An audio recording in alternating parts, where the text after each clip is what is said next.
Hi, this is Ann with Graphic Design How To, and today I'm going to give you 16 questions that you should ask at the beginning of any project you take on. I've written these up kind of as a questionnaire that you can bring to a meeting where you're going over the next project. And if you're a freelance designer, you can just modify this to fit your needs. If you want to copy and paste the text, I have that for free in my description below. You can just click the link and then copy and paste the text from the Google Doc.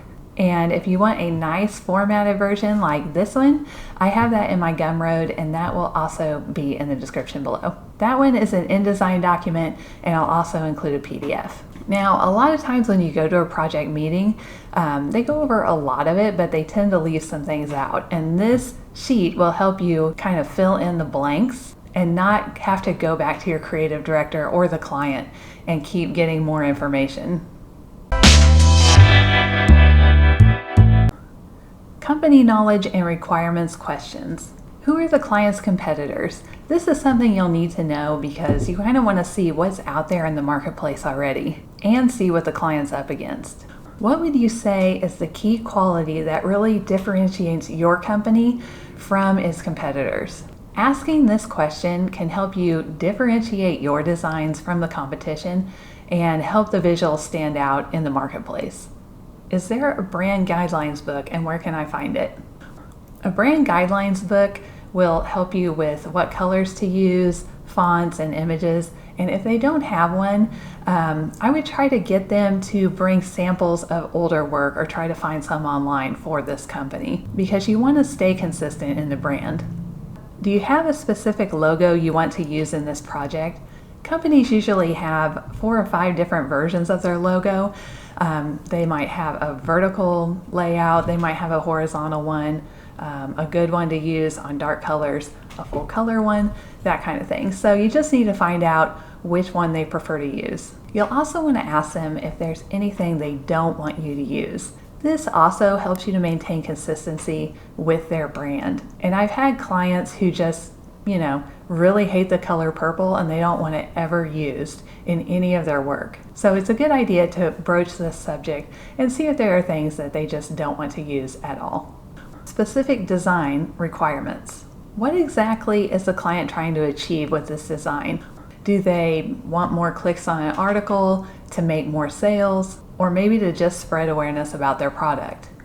Who is the target customer for this design?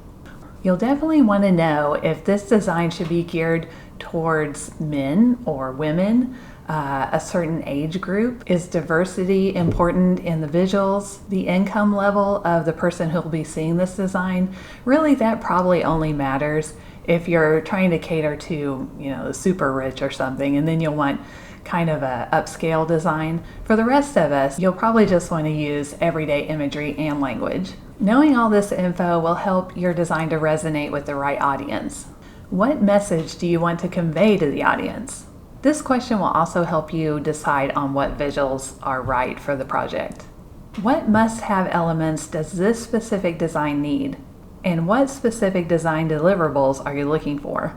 So the must-have elements in most designs would include, for example, logo, tagline, maybe sometimes an address and phone number, maybe pricing. And then as far as deliverables, you'll need to know whether they want a logo, brochure, flyer, or maybe a combination of those things.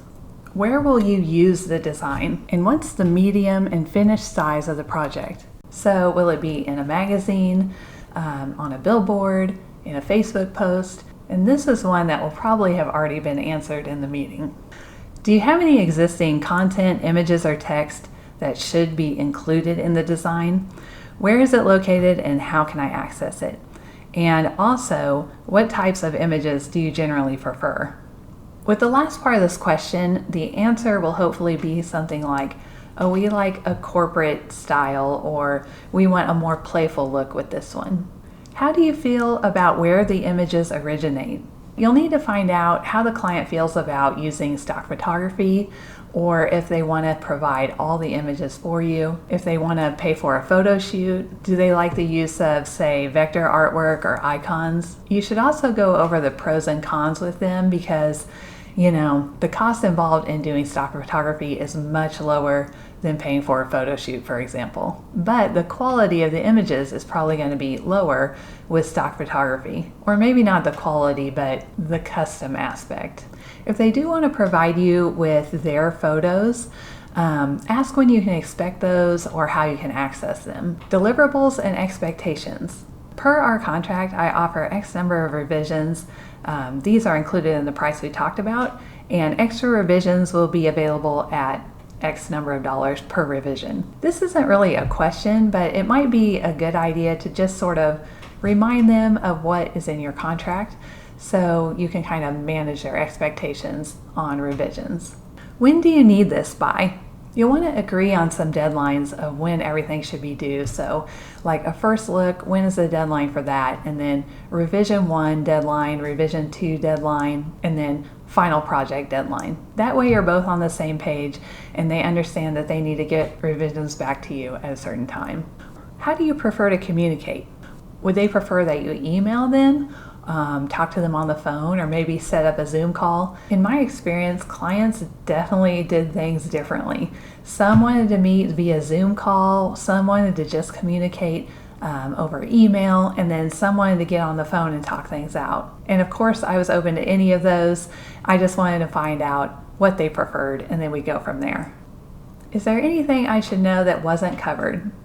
When I used to use this questionnaire, it really felt like it pretty much covered everything, but of course you'll want to ask this question to see if there's anything you missed. Hopefully this will make the design process seamless and you won't have to keep bugging the client or your creative director for answers to things because they will already be answered.